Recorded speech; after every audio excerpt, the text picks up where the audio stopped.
Welcome to the Credence digital learning platform. हमने इसके पहले वाले लेक्चर में देखा था कि बॉइलिंग पॉइंट कैसे बढ़ जाता है सॉल्यूशन का, means elevation in boiling point. Elevation का मतलब मैंने बताया था कि बढ़ना। आज हम इस लेक्चर में सीखेंगे डिप्रेशन इन फ्रीजिंग पॉइंट।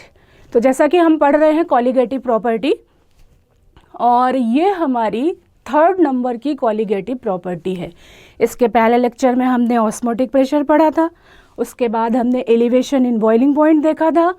आज हम देखेंगे डिप्रेशन इन फ्रीजिंग पॉइंट।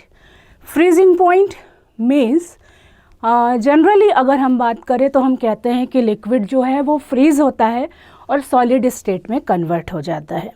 और डिप्रेशन का मतलब कि फ्रीजिंग पॉइंट में कमी आ जाना। तो अब किस चीज़ में कमी आएगी, किससे हम कंपेयर करेंगे? तो हम बात कर रहे हैं सॉल्यूशन की।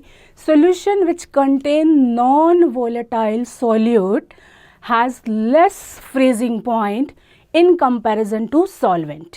तो in comparison to solvent freezing point of solution कम होता है, तो this is known as depression in freezing point.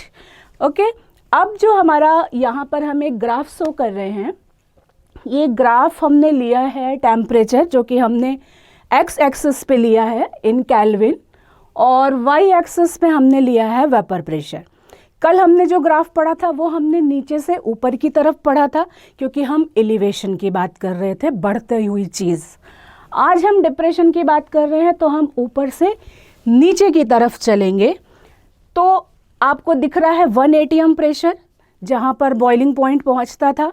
अब हम उस 1 atm प्रेशर से नीचे आ रहे हैं, तो देखिए जैसे जैसे हम नीचे आ रहे हैं एक पॉइंट आता है जिस पे सॉलिड का वेपर प्रेशर लिक्विड के वेपर प्रेशर के बराबर हो रहा है। That is the freezing point of liquid.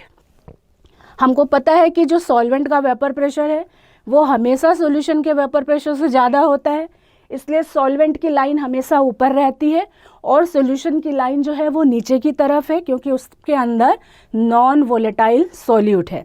तो जैसे जैसे हम ऊपर से नीचे आ रहे हैं, मीन्स हम टेम्परेचर कम कर रहे हैं, तो वेपर प्रेशर भी कम होगा।